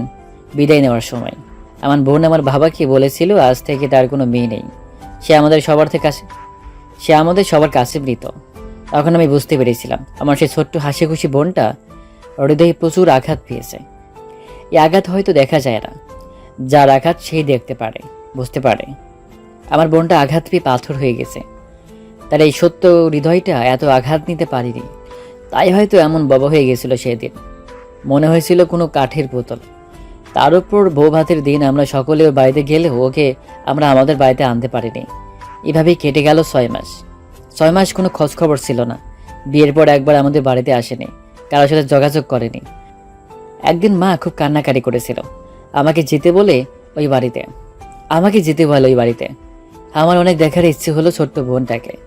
অভিমান করে আর কত, ভাবলাম বোনটার সাথে একটু দেখা করে আসি। আল্লাহ হয়তো যা করে ভালোর জন্যই করেন। সেদিন যদি আমি না যেতাম ওই বাড়িতে, তাহলে হয়তো আমার বোনটা মরে যেত। বলে একটা দীর্ঘশ্বাস ফেললো জয়। ফাহিমের বুকের ভিতরে ধক করে উঠল। মানে? সেদিন আমি যখন ওই বাড়িতে যাই, দেখি বাড়ির সবাই ড্রয়িং রুমে বসে আছে, আরামসে আড্ডা দিচ্ছে। আমাকে দেখে সবাই একটু চমকে গিয়েছিল। আমি বুঝতে পেরেছিলাম, তবে সেসবে পাত্তা দেয়নি। যখন আমি জিজ্ঞেস করি আমার বোন কোথায়, তখন কেউ কোনো কথা বলে না, চুপচাপ থাকে। হঠাৎ শুনতে পারি কাউকে মারার শব্দ আসছে। একটু খেয়াল করে বুঝতে পারলাম আমার বোন যে রুমে থাকে সেই রুমে। আমি তো রুমের দিকে যেতে নিলেই তারা আমাকে কি বলে জানেন? বলে স্বামী স্ত্রী ব্যাপারে এর মধ্যে আমি যেন নাক না গলাই, এটা নাকি স্বাভাবিক। কারে কথা না মেনে আমি যখন দরজা ভেঙে রুমের মধ্যে ঢুকি, জানেন আমার বোনটাকে ওই কুত্তার বাচ্চা বেল দিয়ে জানোরের মতো মারছিল। আমার বোন সেই সময় আমাকে শুধু একবার ভাইয়া বলে ডেকেছিল, তারপরে অজ্ঞান হয়ে গেল। সেই মুহূর্তে আমি ভেবেছিলাম আমার বোন হয়তো আমাকে শেষবারের মতো ভাইয়া বলে ডাকলো। 7 দিন টানা হসপিটাল ছিল। আমি যখন জিজ্ঞেস করেছিলাম আমাদের কিছু জানাসনি কেন, তখনও কি বলেছিল জানেন? ভাইয়া আমি তো কবেই মরে গেছি, হয়তো শুধু দাফন দেওয়া বাকি আছে আমাকে। আমি সেদিন আমার বোনের কথার কোনো উত্তর দিতে পারিনি জানেন। ওকে আমি হসপিটাল থেকে সরাসরি বাড়িতে নিয়ে আসি। এর মধ্যেই বাবা তাদের নামে কেস করে, ঝামেলা চলতে থাকে। এক পর্যায়ে আমার ওইটুকু বোন হয়ে যায় ডিভোর্সের পর 6টা মাস ও ডিপ্রেশন ভুগছি বলে ভুল হবে। ওর ট্রিটমেন্ট এখনও চলছে। 6 মাস কারোর সাথে কোনো কথা বলেনি। যখন একটু সুস্থ হলো তখন শুধু আমাকে একটা কথাই বলেছিল, ভাইয়া আমাকে বাড়ি থেকে অন্য কোথাও রেখে আসবে, আমার দম বন্ধ লাগে, মনে হয় আমি মরে যাব, আমাকে একটু শান্তি মতো বাঁচতে দিবি। এরপর ওকে রেখে আসি হোস্টেলে। ডাক্তার যখন বললো ওকে কিছু নিয়ে ব্যস্ত থাকতে হবে, এভাবে বসে থাকলে আরও অসুস্থ হয়ে যাবে। তারপর আমি জোর করি অ্যাডমিশন টেস্ট দেওয়ার জন্য। পড়াশোনার মধ্যে ডুবে থাকলে, এর বাইরে মানুষের মধ্যে মিশে থাকলে হয়তো সুস্থ থাকবে। ভাগ্যক্রমে অ্যাডমিশন টেস্টে ঠিক যাই। 3 বছর হয়ে গেল বাড়িতে আসে না, বাবা মায়ের সাথে কথা বলে না। ও কি বলবে? আমি নিজে তো কথা বলি না, ও শুধু একমাত্র আমার সাথে আর মিমের সাথে কথা বলে, তাও হয়তো যদি আমি ফোন দেই তখন কথা বলে। জয়ের কথা শুনে ফাহিমের বুকের ভিতরে মনে হয় দুমড়ে মুচড়ে শেষ হয়ে যাচ্ছে। তার সেই ছোট্ট ভালোবাসার মানুষটা এত কষ্ট পেয়েছে, অথচ সে কিছুই জানে না। হুট করে ফাহিম বলে উঠল, ওকে আমি বিয়ে করতে চাই। হোয়াট? আপনি কি আমার সাথে জোকস করছেন? না মানে যদি জোকস করার জন্য এসে থাকেন তাহলে দরজা খোলা আছে, চলে যেতে পারেন। আমাকে কি দেখে মনে হয় এখানে জোকস করার জন্য বসে আছি? আমি সত্যি সিরিয়াস হয়ে বলছি। আমার কথা সিরিয়াসলি নাও, আমি অন্যকে বিয়ে করতে চাই। এখানে আমি কিছু বলতে পারবো না, এটা সম্পূর্ণই আমার বোনের উপর ডিপেন্ড করবে। আমার তো মনে হয় না ও কখনোই মতামত দেবে এই বিয়েতে। এখন আপনি যদি রাজি করাতে পারেন তাহলে আমার এই বিয়েতে কোনো আপত্তি নেই। Thank you so much. তোমার বোনকে বিয়েতে রাজি করানোর দায়িত্ব আমার, আর আমি জানি ও আমাকে বিয়ে করবে। বলেই ফাহিম চলে গেল। জয় তার যাওয়ার দিকে তাকিয়ে একটা দীর্ঘশ্বাস ফেলল। সে চাইলেই ফাহিমকে না করে দিতে পারত, কারণ একটা অবিবাহিত ছেলে ডিভোর্সি মেয়েকে বিয়ে করলে এই সমাজ কখনোই ভালোভাবে নেবে না সেটা। কিন্তু সে চায় তার বোনটা একটু সুখী হোক, সে কখনোই সমাজের ধার ধারে না। আর ফাহিমকে যে খুব ভালো করেই চেনে সে, তার বোনকে রাজি করিয়ে এই ছাড়বে। আর সেটাও জানে অনু এখনো ফাহিমের উপর দুর্বল। রনি, বল। আগামীকাল আমি তোকে আর অবনীকে একটা ট্রিট দিব। মানে কি বুঝলাম না, হঠাৎ করে তুই তো ভালো হয়ে গেলে কেমনে? মাগনা কোনো ট্রিট হবে না। আমার কাজটা না করে দিতে পারলে তোদের ট্রিট ক্যান্সেল। সব খুলে বল, এভাবে অর্ধেক না খুলে সম্পূর্ণ খুল তোর মুখের কথা। অবনীকে বলবি আগামীকালকে যে করেই হোক অনুকে যেন সঙ্গে নিয়ে আসে, আর নিয়ে আসতে না পারলে তোর খবর আছে। এই তো বাবাজি, যে রেখেছি ফেলেছ, বুঝতে পেরেছি আমি। আমাদের ব্যবহার করতে চাইছো। আচ্ছা ঠিক আছে, আপনি কে বলে দেবনি। আমার বন্ধুরা এতদিন পরে একটু প্রেম পাচ্ছে, যদি হেল্প না করি তাহলে কেমন করে হলো? বাজে কথা না বলে কাজে মনোযোগ দে। আপু, আগামীকাল আমরা ঘুরতে যাব সবাই মিলে, তুমিও যাবা? আমি যেতে পারবো না বোন, আমার অনেক কাজ আছে। সে খুব ভালো করেই জানে সেখানে ফাহিম আসবে, তাই না করে দিল। না সত্যি আমার যেতে ইচ্ছে করছে না, তোমরা গিয়ে ঘুরে আসো। অবনী কিছু বলল না, চুপ করে রইল। সে সকালের অপেক্ষায় আছে, জোর করে হলেও সে নিয়ে যাবে। নতুন একটা ভোর, নতুন একটা দিন, কারোর জন্য দুঃখ বয়ে আনে, আবার কারোর জন্য সুখ বয়ে আনে। আবার এই নতুন একটা দিনে শুরু হয় কারো জীবনের নব্য সূচনা, আবার কারো জীবনের অন্তিম সূচনা। ঘড়ির কাঁটাতে 10টা বেজে 10 মিনিট। অবনী বিছানার উপর বসে আছে চুপচাপ। অনুকে ঠেলে ঠুলে ওয়াশরুমে পাঠিয়েছে, তাকে আজকে নিয়ে যাবে সে, হোক সেটা পায়ে ধরে, হোক সেটা কান্নাকাটি করে। ওয়াশরুম থেকে বের হয়ে অনু বলল, আমার যেতে ইচ্ছে করছে না, তোমরা ঘুরতে যাও। আমার আজকে ভালোই লাগছে না, অন্য একদিন যাবনি। আপু, তুমি যদি আজকে না যাও তাহলে আমি আর কোনোদিন তোমার সাথে কথা বলবো না। বলেই কাদো কাদো মুখ বানালো। অনুর আর কি করার, অগত্যা সে মনের বিরুদ্ধে জোর করে রেডি হতে লাগলো। তার জন্য একটা মেয়ে কষ্ট পাচ্ছে সেটা মেনে নিতে পারবে না সে, উপর থেকে যত কঠোরতাই দেখাক। মনের ভিতরে সে ভীষণ নরম। ঠিক 11টার সময় হোস্টেলের নিচে এসে তারা গেটের সামনে দাঁড়ালো। দেখতে পেল ব্ল্যাক কালারের একটা পার্সোনাল গাড়ি দাঁড়িয়ে। আপু চলো। গাড়ি তো আসেনি। ওই যে সামনে যে ব্ল্যাক কালারের গাড়ি দেখতে পাচ্ছ, ওইটার ভেতরে রনিরা আছে, চলো। বলেই অবনীর হাত ধরে অনুকে নিয়ে গাড়ির সামনে দাঁড়ালো। আপু, তুমি সামনের সিটে বসো, আমি রনির সাথে বসি। অনুকে কিছু বলার সুযোগ না দিয়ে বসে পড়লো, পেছনের সিটে গিয়ে বসে পড়লো। ফাহিম অপর পাশের গাড়ির দরজা খুলে দিল। কিছুটা অস্বস্তি নিয়ে সামনে বসে পড়লো। গাড়ি চলছে আপন গতিতে, গাড়িতে পিনপতন, নীরবতা, কেউ কারোর সাথে কথা বলছে না। অনু জানালা দিয়ে বাহিরের প্রকৃতি দেখছে। আচ্ছা, আমরা কি ঘুরতে যাচ্ছি নাকি কোনো মরা বাড়ি যাচ্ছি? মনে হচ্ছে কারো শোক দিবস পালন করা হচ্ছে। ভাই একটা গান ছাড়েন তো। অবনীর কথা মতো ফাহিম রেডিও ওপেন করতেই বেজে উঠল, ইস কদর তুমসে हमको प्यार हो गया।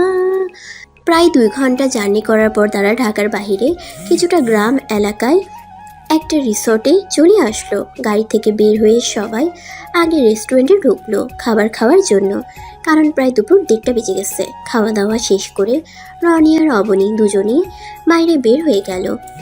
অন্যদিকে অনু রেস্টুরেন্ট থেকে বের হয়ে রিসোর্টের পুকুর পাড়ে গিয়ে বসলো। অন্যদিকে ফাহিম বিল পে করে এসে দেখে কেউ নেই। সবাইকে খুঁজতে খুঁজতে পুকুর পাড়ে অনুকে দেখে ধীর পায়ে অনুর পাশে গিয়ে বসলো। কতদিন পরে দেখা, তাই না? প্রায় 3.5 বছর। সময় কোথা দিয়ে চলে যায় বোঝাই যায় না, তাই না? কেমন আছো? ভালো। এই তো, আপনি কেমন আছেন? বিয়ে করেননি এখনো? এই তো, আল্লাহ যেমন রেখেছে তেমনই আছি। কেউ একজন জীবন থেকে চলে যাওয়ার পরে আর কাউকে তেমনভাবে পছন্দ হয়নি। অবশ্যই এতে ভুলটা আমার ছিল, আমি তাকে আগলে রাখতে পারিনি। বিয়ে করে নিন, দেখবেন একাই ভালোবাসা হয়ে যাবে। আমরা যাকে একবার মন থেকে ভালোবেসে ফেলি, দ্বিতীয়বার মনে হয় না কাউকে ভালোবাসতে। তার ভাইকে দেওয়া কথা আমি রাখতে পারিনি, কিন্তু আমি আজও তাকে ভালোবাসি, কথাটা তাকে বলা হয়নি। কথা দিয়ে কথা রাখতে হয়। আপনার এই ভুলের কারণে হয়তো সে হারিয়ে গেছে। হারিয়ে গেলেও আল্লাহ হয়তো আমাকে দ্বিতীয় সুযোগ দিয়েছে, আমি চাই সে আমার হোক। ফাহিমের কথা শুনে অনু কোনো কিছু না বলে সরাসরি উঠে চলে গেল সেখান থেকে। প্রায় অনেক রাতে তারা অনেক ঘোরাঘুরি করে ঢাকায় ফিরে আসলো। অনু আর অবনীকে হোস্টেলে নামিয়ে দিয়ে ফাহিম আর রনি তাদের গন্তব্যে চলে গেল। রাত প্রায় 12টা বেজেছে। ফ্রেশ হয়ে বেডে শুয়ে পড়লো। ফোনটা হাতে নিয়ে অনুকে কল লাগালো। আজকে সে অবনীর কাছ থেকে অনুর নাম্বার নিয়েছে। টেবিলে বসে অ্যাসাইনমেন্ট শেষ করছিল। আগামীকাল ভার্সিটিতে অ্যাসাইনমেন্ট জমা দেওয়ার শেষ দিন। হঠাৎ করে ফোন বেজে উঠতেই কিছুটা চমকে গেল। এত রাতে সাধারণত কেউ থাকে, ফোন দেওয়ার নেই। ফোনটা হাতে নিয়ে দেখলো অপরিচিত নাম্বার। সে আর ফোনটা হাতে নিল না, ওভাবেই রেখে দিল। সাধারণত সে অপরিচিত নাম্বার রিসিভ করে না। ফোন বেজে বেজে কেটে গেল। অন্যদিকে ফাহিম বেচারা টেনশনে শেষ। ফোন ধরছে না কেন, আবার ফোন দিল। এবার অনু ফোনটা রিসিভ করলো। আসসালামু আলাইকুম, কে বলছেন? ওয়ালাইকুম আসসালাম, আমি ফাহিম। এতক্ষণ ধরে ফোন করছি, ফোন ধরছো না কেন? আপনার নাম্বার তো আমি চিনি না বা আমার ফোনে সেভ নেই, অপরিচিত নাম্বার বলে ধরিনি। আশা করি বুঝতে পেরেছেন। ও সরি, আমার মনেই ছিল না। তো কি করছো এখন?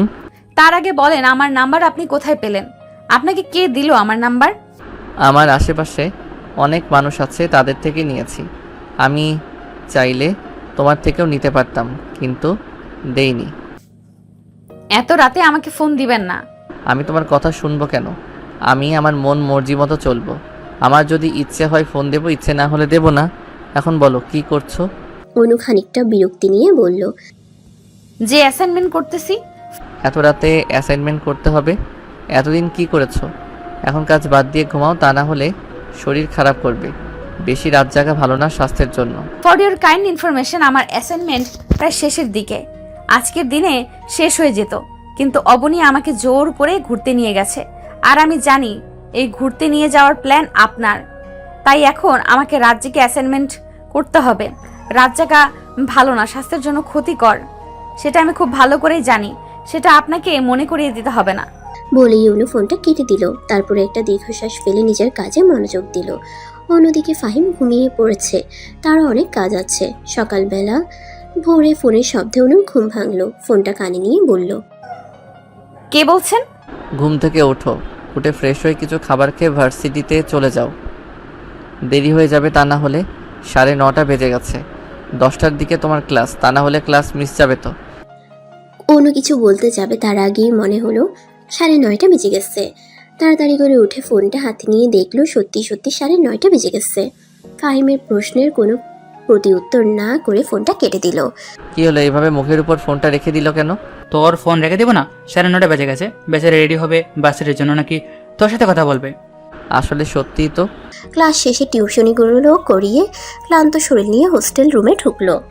প্রায় সন্ধ্যা হয়ে গেছে, হয়তো আর কিছু সময় পরে মাগরিবের আজান দেবে। তাড়াতাড়ি করে ওয়াশরুমে চলে গেল। ফ্রেশ একটা শাওয়ার নিয়ে বের হতেই আজান দিয়ে দিল। আপু খাবার খেলে না? খাবার কি দেব তোমাকে? বুয়া রান্না করে গেছে। কি রান্না করে গেছে? বড় মাছ দিয়ে কচু দিয়ে রান্না করে গেছে। ঘরে তেমন কিছু ছিল না তো, ওটাই রান্না করেছে আপু। বাজারে যাইতে হবে। ছি, খাইতে ইচ্ছে করছে না। রান্না করলো কে? খালি পেঁয়াজ দিয়ে ভুনা করতে বলতে বড় মাছ।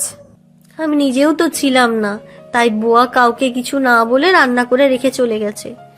বুয়া কি জানে না যে আমি কচু পছন্দ করি না? তুমি খাবা ভর্তা করে, সেই জন্য আনছি। হয়তো মনে নাই বুয়ার। সমস্যা নেই আপু, তোমার জন্য তেহারি এনেছি। মানে ঠিক বুঝলাম না। তোমাকে বুঝতে হবে না, আমি দিচ্ছি, খেয়ে নাও। আগে পেট শান্তি করো। নামাজটা আগে পড়ে নেই, তারপরে না হয় খাওয়া যাবে। বলে গেল, তাড়াতাড়ি নামাজ পড়তে বসলো। নামাজ শেষ করে উঠে দেখে টেবিলের উপর তেহেরি রাখা। জিজ্ঞাসা করবে দেখলেও রুমে অবনী নেই, তাই কিছু না ভেবে চুপচাপ খাওয়া ধরলো। অবনী রুমে আসতেই বলল, টাকাটা নিয়ে নিও অবনী। কিসের টাকা নিব? তেহারি অর্ডার করেছো সেটার টাকার কথা বলতেছি। না না, তেহারির টাকা নিতে হবে কেন আপু? ওটা তো ভাইয়া পাঠিয়েছে। ভাইয়া পাঠিয়েছে মানে? ফাহিম ভাইয়া পাঠিয়েছে। উনি আমাকে ফোন করেছিলেন তুমি ছাড়া নাকি হোস্টেলে না করতে, হঠাৎ জিজ্ঞাসা করলো তুমি এখনো কিছু খাওনি। আমি বললাম হয়তো খাইনি। হঠাৎ আমার মনে পড়লো আজকে তো কচু দিয়ে রান্না হয়েছে, তুমি তো খাবে না। সেটা বলতেই কিছুক্ষণ পরে দেখি ফুড পান্ডা থেকে অর্ডার এসেছে। পরে ভাইয়া ফোন দিয়ে বলল সেই অর্ডার করেছে তোমার জন্য, সাথে অবশ্যই আমার জন্যও করেছে। অনুর ভীষণ রাগ হলেও সে কোনো কিছু প্রকাশ করলো না, চুপচাপ খেতে আরম্ভ করলো, কারণ সে খাবার নষ্ট করা একদম পছন্দ করে না। খাবার শেষে বিছানায় বসলো, একটু রেস্ট নিয়ে তারপরে পড়তে বসবে। 11:30 দিকে টেবিলের উপরে রাখা ফোনটা বেজে উঠলো। অনু ভালো করেই বুঝতে পেরেছে এখন কে ফোন দিতে পারে। হ্যালো, কে বলছেন? কে বলছেন মানে এখনো তুমি আমার নাম্বারটা সেভ করোনি? তাড়াতাড়ি আমার নাম্বার তুমি জান দিয়ে সেভ করবে। হোয়াট? না হ্যাঁ। আপনি কিন্তু আমার সাথে বেশি বেশি করছেন। কি বেশি বেশি করছি? কোনো কিছুই বেশি বেশি করছি না, শুধু আমার বাবুর আম্মুকে একটু যত্ন নিচ্ছে। মানে? এভাবে আর কতদিন সিঙ্গেল থাকবো বলো? বিয়ে তো করতেই হবে। একা একা আর ভালো লাগে না, নিজের কাজ নিজে করতে ইচ্ছা হয় না। একটা বউ থাকলে কত ভালো হতো, দিন রাত আদর করতে পারতাম, সেই সাথে আমার খেয়াল রাখতো। তো বিয়ে করেন না, আপনাকে কে না করেছে? আমার কিছু ছেড়ে দিন দয়া করে। তোমার কথা শুনছে কে? তোমার কথা কেউ শুনবে না। আমি তো আগেই বলেছি সব আমার মর্জি মতো তো হবে। হ্যাঁ, সব তো আপনাদের মর্জি মতোই হবে। যখন যার মন চাইবে তখন আমাকে সে সেভাবেই ব্যবহার করবে। মনে হয় আমি কারো খেলনা, হাতের পুতুল। আমাকে যে যেভাবে নাচাবে সেইভাবেই আমাকে নাচতে হবে। রেগে যাচ্ছ কেন? আমার তোমাকে প্রয়োজন। কিসের প্রয়োজন? হ্যাঁ, কোনো প্রয়োজন নেই আমার সাথে আপনার। আপনি আপনার রাস্তায়, আমি আমার রাস্তায়। কেন? দুজনের রাস্তা কি আর হতে পারে না? না, কখনোই না। আমাকে যে যেভাবে পারবেন সেইভাবে ব্যবহার করবেন, সেটা আমি এখন কখনোই হতে দিব না। এখানে আমাদের পুরনো কথা কেন বলছো? পুরনো কথা আনবো না, আর আমাদের পুরনো কথা না বলেন। আমার পুরনো কথা, কারণ আমি আপনাকে পাগলের মতো ভালোবেসে ছেঁচড়ার মতো আপনার কাছে গিয়েছিলাম। আপনি আমাকে কুত্তার মতো দাঁড়িয়ে রেখেছেন। কি বলছো? ভেবেচিন্তে কথা বলো। নিজেকে এত ছোট করছো কেন? না, কই ছোট করছি কোথায়? যেটা সত্য সেটাই তো বললাম। ফোনটা অফ করে ফেললো। ফাহিম হাজারবার চেষ্টা করেও ফোন আসলো না। যতবার ফোন করলো পাশ থেকে একটা মেয়েলি কণ্ঠ বারবার বলে দিল, আপনি যে নাম্বারটিতে কল করছেন সেই নাম্বারটি বর্তমানে বন্ধ আছে। ফাহিমও ঘুমিয়ে পড়ল। কিভাবে অনুকে আকৃষ্ট করা যায় নিজের প্রতি সেটাই চিন্তা ভাবনা করতে লাগলো। কেটে গেল প্রায় 2 সপ্তাহের মতো। এই যে সপ্তাহ ফাহিম অনুকে সকাল বিকাল ফোন দিয়েছে। ফাহিম কথা বলেছে আর ও শুধু উত্তর দিয়েছে। আজকে সকালবেলা ফাহিম অনুকে ফোন দেয়নি। অনু প্রথমে আমলে না নিলেও কেমন যেন মনটা উসখুস করতে লাগলো। ফোন করবে কি করবে না ভাবতে ভাবতে ফাহিমের ফোনে কল দিল, কিন্তু ফোন বাজতেই কেটে গেল, রিসিভ করে না। মনটা আরও অশান্ত হয়ে গেল। কিছু কি হলো ফাহিমের? সকাল থেকে সন্ধ্যা হয়ে গেল তার জন্য টেনশন করতে করতে। সে যে নিজের মনের সাথে যুদ্ধ করে না পেরে অবনীকে ফোন করতে বলল। রনি কিছু জানে নাকি? রনির কাছে ফোন করেই জানতে পারলো ফাহিম অসুস্থ, তার প্রচণ্ড জ্বর এসেছে। এই কথা শোনা মাত্রই মনটা যেন আরও বেশি ছটফট হয়ে গেল ফাহিমের কাছে যাওয়ার জন্য। সমস্ত রাত পার করলো না ঘুমিয়ে। সকালবেলা উঠে অবনীকে নিয়ে ফাহিমের বাসার ঠিকানা জোগাড় করলো। ঠিকানাটা নিয়ে ফাহিমের বাসার উদ্দেশ্যে বের হয়ে গেল। কলিং বেল বাজার শব্দ শুনে বিছানা থেকে জোর করে উঠে দরজা খুলতে চলে গেল ফাহিম। দরজা খুলতেই দেখতে পেল অনু দাঁড়িয়ে আছে। ভাই, আমার মনে হলো সে স্বপ্ন দেখছে। দরজা খুলতে এতক্ষণ সময় লাগে? সে কখন থেকে কলিং বেল বাজাচ্ছি। আমি কি স্বপ্ন দেখছি? তুমি কি সত্যি এসেছো? ফাহিমের এমন কথা শুনে অনু কিছু বিব্রত বোধ করলো। তবুও কিছু না বলে ফাহিমকে এক পাশ কাটিয়ে ফ্ল্যাটের ভিতরে প্রবেশ করলো। দেখি আপনার এখন কেমন জ্বর আছে। বলেই ফাহিমের কপালে হাত রাখতেই বুঝতে পারলো এখন অনেক জ্বর তার শরীরে। আল্লাহ, শরীরে তো অনেক জ্বর। ওষুধ খাননি আপনি? ওষুধ খাওয়ার কোনো প্রয়োজন নেই, তুমি চলে এসো তো না। এখন আমি এমনিতেই সুস্থ হয়ে যাব। এটা কোনো মজা করার বিষয় না। বাসায় কেউ নেই, একা একা কি করছেন? আমি তো তোমাকে সেই কবে থেকে চলে আসতে বলছি এখানে, তুমি আমার কথার সিরিয়াসভাবে নিশ্চয়ই নাও না। আপনি রুমে যান, গিয়ে শুয়ে থাকুন, ভালো লাগবে। দেখি আমি রান্নাঘরে কি রান্না করা যায়। থাকি না একটু, এখানে থাকলে সমস্যা কোথায়? সমস্যা কোথাও নেই। আবার অনেক কোথাও সমস্যা আছে, বুঝলেন? আপনার রুমে গিয়ে রেস্ট নিন, আমি আপনার জন্য কিছু রান্না করে নিয়ে আসি। অগত্যা কি করার, ফাহিম রুমে গিয়ে শুয়ে পড়ল। অন্যদিকেও অনু কি রান্না করবে সেটা ভাবতে ভাবতে অনেক সময় লেগে গেল। হঠাৎ করে মনে হলো চিকেন স্যুপ রান্না করলে ভালো হয়, কারণ সাধারণত জ্বরের মুখে কোনো খাবারই ভালো লাগে না। ঝাল জিনিসের তো কোনো স্বাদই পাওয়া যায় না, মিষ্টি জিনিসটা তাও ঠিকমতো খাওয়া যায়। তাই সে তাড়াতাড়ি করে স্যুপ বানানোর জন্য সব জিনিস তৈরি করতে লাগলো। প্রায় আধা ঘন্টা পরে রান্না শেষে স্যুপ নিয়ে রুমে যেতেই দেখতে পেল ফাহিম বিছানায় শুয়ে আছে। বাটিটা সাইড টেবিলের উপরে রেখে দু একবার ডাক দিতেই বুঝতে পারলো ঘুমিয়ে আছে। অনেক ডাকাডাকির পরেও যখন উঠলো না তখন ধাক্কা দিতেই পিটপিট করে চোখ খুললো। বলো কি বলবে? আপনার জন্য স্যুপ রেডি হয়ে গেছে, চলেন খাবেন। এখন যে ওষুধ খাবেন দেখবেন ভালো লাগবে। ফাহিম আর কথা বাড়ালো না, তার সত্যিই ভীষণ খারাপ লাগছে। তাই চুপচাপ উঠে স্যুপটা খেয়ে নিল, সাথে অনুর দেওয়ার ওষুধগুলো। আপনি থাকেন, আমি আসছি।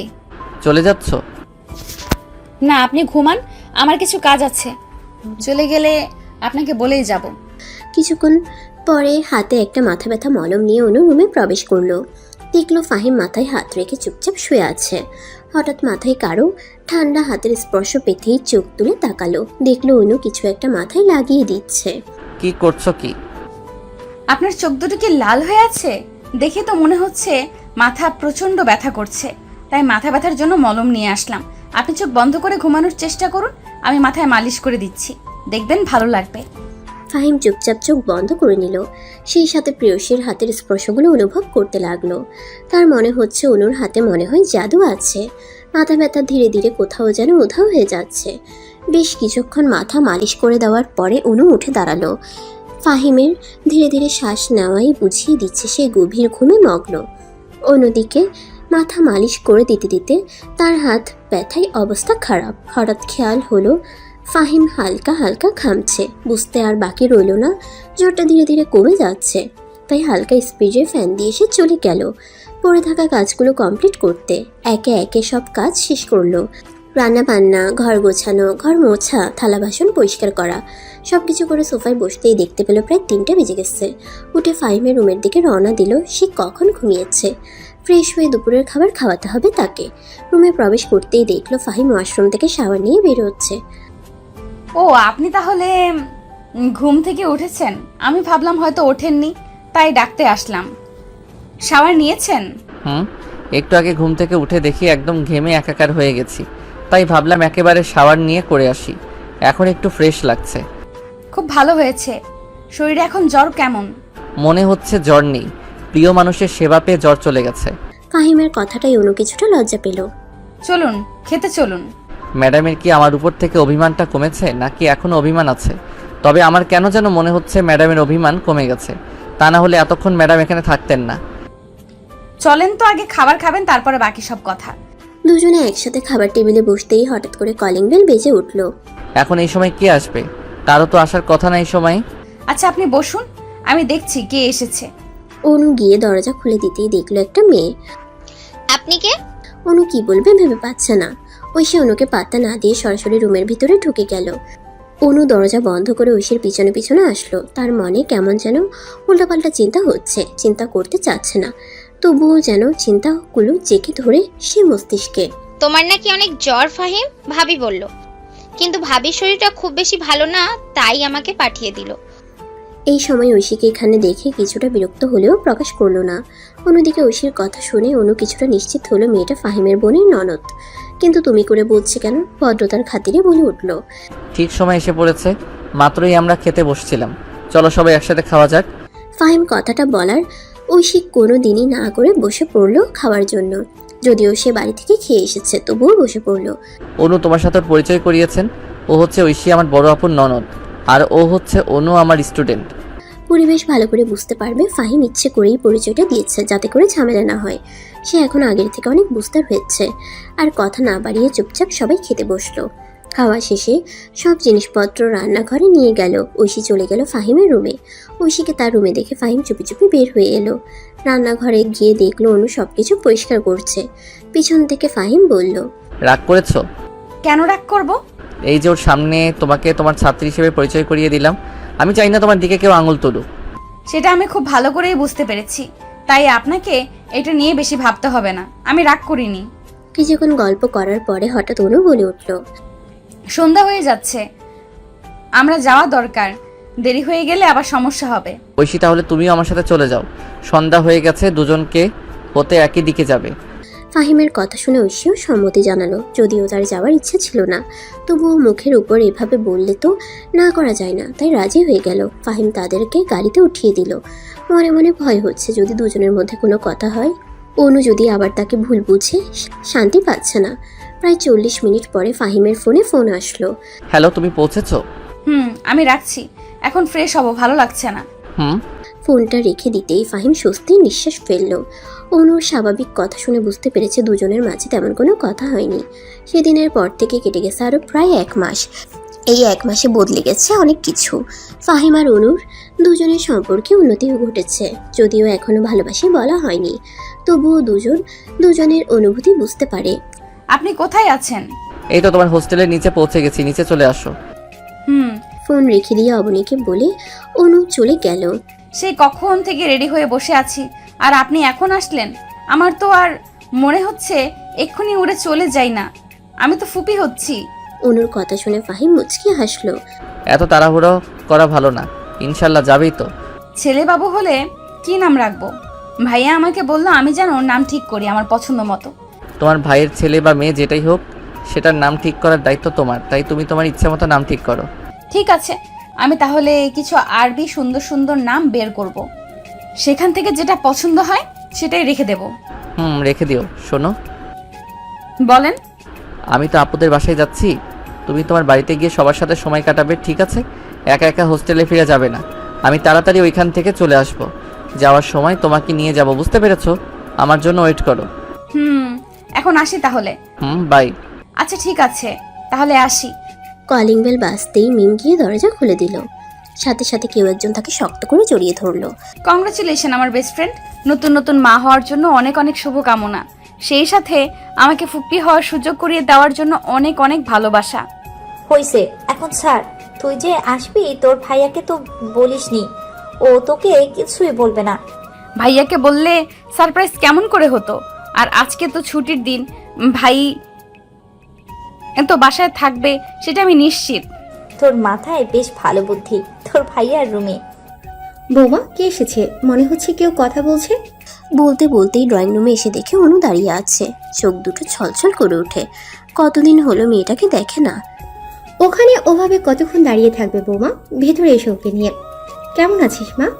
অনু খুব স্বাভাবিকভাবেই বলল, অনেক ভালো আছি আম্মা, আপনি? এই তো আল্লাহ যেমন রাখছেন। যাও তোমার ভাইয়ের কাছে যাও। অনু রুমে চলে গেল। কিরে তুই এখানে? বলবি না আমাকে যে তুই আসবি? তাহলে আমি তোকে নিয়ে আসতাম। না বলে আসছি দেখি তো তোমরা সবাই সারপ্রাইজড হয়েছো, আর আমার ভাতিজা আসতে চলেছে। আমি আসবো না দেখা করতে, এটা কখনো হয়? আমার বোনটা এত খুশি কেন?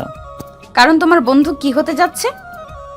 না, আমার তো সেই সাথে অন্য কোনো কারণ মনে হচ্ছে। অন্য কোনো কারণ নেই ভাইয়া। বলেই অনু উঠে চলে গেল। যদি বা জয় সবকিছু জানে, মনটাকে খুশি দেখে আজ তার খুবই ভালো লাগছে। সনদ বাবা, তোমাকে আজকে দেখেছি কিছু কথা বলার কারণে। জি আন্টি, বলেন, কি বলবেন? এখানে তো সবাই উপস্থিত আছে, তাই বলছি কথাটা। তোমার তো বিয়ের বয়স হয়ে গেছে, অন্যদিকে ঐশীর জন্য পাত্র খুঁজছে। ঐশীও নাকি তোমাকে পছন্দ করে, তাই আমরা চাইছি তোমার আর ঐশীর বিয়েটা হোক। আরিফ তার বাবার এমন কথা শুনে অবাক চোখে তাকালো। ফাহিমও কিছুটা অবাক হলো। সে সামনে বাচ্চা মেয়ে দাঁড়িয়ে থাকা বোনের দিকে তাকালো। অন্যদিকে রূপাও কিছুটা অবাক হয়েছে, কারণ সে এই বিষয়ে কিছু জানে না, তাকে জানানো হয়নি। বাবা তুমি এগুলা কি বলছো? আমি কি তোর কথা শুনতে চেয়েছি? ফাহিম তুমি কি বলো? আঙ্কেল, আমি সরাসরি কথা বলতে পছন্দ করি। আমার লাইফে অন্য একজন আছে, আমি তোকে ভালোবাসি, তার সাথে আমার বিয়ে, সেটা আমার বোনও জানে। আপনারা হয়তো আমাকে বলার আগে সিদ্ধান্তটা আমার বোনকে জানাননি। আমার বোনকে জানালে তাহলে আপনাদের আমার সামনে ছোট হতে হতো না। আমি আপনার মেয়েকে বিয়ে করতে পারবো না। হোয়াট? আপনার কখন কার সাথে বিয়ে ঠিক হলো? মজা করার জায়গা পান না, তাই না? আজকে সন্ধ্যায় বিয়ে, আমার বোনও সেটা জানে। সবাই কাজী অফিসে আসবেন। রূপা শুধু ফাহিমের সাথে হ্যাঁ মেলালো। সে কিছুই বুঝতে পারছে না, তবুও মাথা নেড়ে হ্যাঁ জানালো। অন্যদিকে ঐশীর মা বাবা লজ্জায় পড়ে গেছে। আসলে সবাইকে আগে জানানোর দরকার ছিল, হুট করে এমনটা করে নিজেরাই লজ্জা পাচ্ছে। আমি তাহলে আসি। আপু তুইও আয় ভাইয়াকে সাথে নিয়ে। ফাহিম চলে গেল। ওইদিকে অনু বসে গল্প করছিল সবার সাথে বললে ভুল হবে। তার মা বাবা সেখানে থাকলেও শুধু অনুর কথা শুনছিল। মেয়েটা আগের থেকে অনেকটা স্বাভাবিক হয়েছে। যাই অবশ্য সেই ব্যাপারে বলেছে ওনাদের আজকে দুপুরে অনুর স্বাভাবিক হওয়ার কারণ। তারা খুবই খুশি। হঠাৎ অনুর ফোন আসলো। হ্যালো, বলেন, আপনি কি এসেছেন? আজকে এই মুহূর্তে আমাকে তোমার বিয়ে করতে হবে। কি বলছেন? মাথাটা থেকে আপনার ঠিক আছে নাকি একেবারেই গেছে? এইভাবে বিয়ে করা যায়? বিয়ে করতে হবে মানে বিয়ে করতেই হবে। বলি ফাহিম ফোনটা রেখে দিল। অনু হালকা পাতলা কথা শুনেই সবাই বুঝতে পেরেছে কি বলেছে ও পাশ থেকে। হঠাৎ করে অনুর বাবা বলে উঠল, তুই বিয়ে করে নে মা, আমরা সবাই তোকে অনুমতি দিচ্ছি। বাবার এমন কথা শুনে অনু অবাক চোখে তার বাবার দিকে তাকিয়ে রইল। আকাশ চৌধুরী চোখের ইশারায় সম্মতি জানালেন। 1 ঘন্টার মধ্যে কাজী অফিসে সবাই উপস্থিত। ফাহিমের বন্ধু বান্ধব, অনুর পরিবারের সবাই, ফাহিমের বোন রূপা, আরিফ। দেখতে দেখতে হুট করে বিয়েটা হয়ে গেল। অনুর কাছে কেমন যেন স্বপ্ন মনে হচ্ছে। অনুর বাবা মা তাদের দুজনকে দোয়া করে বাসায় চলে গেল। আর বাকি সবাই ফাহিমদের নিয়ে ফাহিমের ফ্ল্যাটে চলে আসলো। ফাহিমকে আলাদা রুমে নিয়ে গেল সবাই। অনুকে রূপার একটা শাড়ি পরিয়ে সুন্দর করে সাজিয়ে দিল। সেই সাথে ফাহিমের মায়ের রেখে যাওয়া ছেলের বউয়ের জন্য কিছু গহনা পরিয়ে দিল। ভাই, তুই আমার আগে বিয়েটা করে নিলি, আমার বিশ্বাস হচ্ছে না। তোর বিশ্বাস করতে হবে না, এখন তুইও তাড়াতাড়ি বিয়ে করে নে। আজকে তো আমাদের ফাহিমের মনে লাড্ডু ফুটেছে। ভাবি কিন্তু অনেক লাজুক। শালা চুপ থাক, আর একটা কথা বলবি তো মাথা ফাটিয়ে দিব। ফাহিমের ধমক শুনে সবাই চুপ হয়ে গেল। অনু ফুলে সজ্জিত বিছানায় বসে আছে। হঠাৎ দরজা খোলার শব্দে ঠিকমতো বসলো। ফাহিম ধীর পায়ে গিয়ে অনুর সামনে বসলো। ধীরে ধীরে ঘোমটা সরিয়ে অনুর মায়াময়ী মুখখানি দেখে আপনা আপনি ঠোঁট দিয়ে বেরিয়ে এলো। মাশাআল্লাহ, জান্নাত থেকে একটা হুর নেমে এসেছে আমার ঘরে। আমার ঘরটা সার্থক হয়েছে। তোমার ফাহিমের এমন কথাই বেচারা অনু লজ্জায় শেষ, চোখ বন্ধ করে রইল। অনেক ভালোবাসি আমার মায়াপরি। ফাহিমের মুখে ভালোবাসার কথা শুনে অনু চোখ তুলে ফাহিমের দিকে তাকালো। এত বছর পরে ফাহিম তাকে প্রথম ভালোবাসার কথা বলল। অনুর চোখ ছলছল করে উঠল। শুধু খুব ভালোবাসি মহারানী, আপনি আমার জীবনের প্রথম ও শেষ ভালোবাসা। বলেই আবেশে অনুর ঠোঁট দুটো আঁকড়ে ধরল। চুষে নিতে লাগলো ঠোঁটের অমৃত সুধা। অনুও সমান তালে তাল মিলাচ্ছে ফাহিমের সাথে। এক সময় দুজনে ভালোবাসার গভীরে হারিয়ে গেল। পূর্ণতা পেল দুজনের ভালোবাসা। এভাবেই পূর্ণতা পাক সকলের ভালোবাসা।